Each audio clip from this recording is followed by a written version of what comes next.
ଆସନ୍ତୁ ଜାଣିବା କେତେବେଳେ କ'ଣ ତ୍ୟାଗ କରିବା ଉଚିତ। ଖାଦ୍ୟ ପ୍ରତି ଲାଳସା ତ୍ୟାଗ କରିବା, ପିତା ମାତାଙ୍କ ସେବା ପାଇଁ ଅବହେଳା ତ୍ୟାଗ କରିବା, କର୍ତ୍ତବ୍ୟ କର୍ମକୁ ହେଳା କରିବ ନାହିଁ, ଦାନ କରିବା ସମୟରେ ଲୋଭକୁ ତ୍ୟାଗ କରିବ, ଈଶ୍ୱରଙ୍କ ପ୍ରାର୍ଥନା ସମୟରେ ସାଂସାରିକ ଭାବନା ତ୍ୟାଗ କରିବ, ମୃତ୍ୟୁ ସମୟରେ ଶୋକ ତ୍ୟାଗ କରିବ,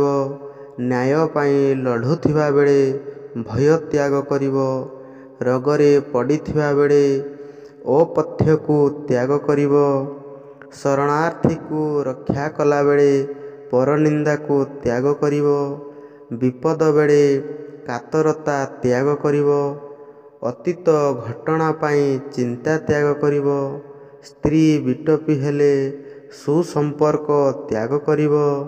ଈଶ୍ୱରଙ୍କୁ ପାଇବା ପାଇଁ ସଂସାର ତ୍ୟାଗ କରିବ, ଆଦର୍ଶ ଜୀବନ ପାଇଁ ସ୍ୱାର୍ଥକୁ ତ୍ୟାଗ କରିବ।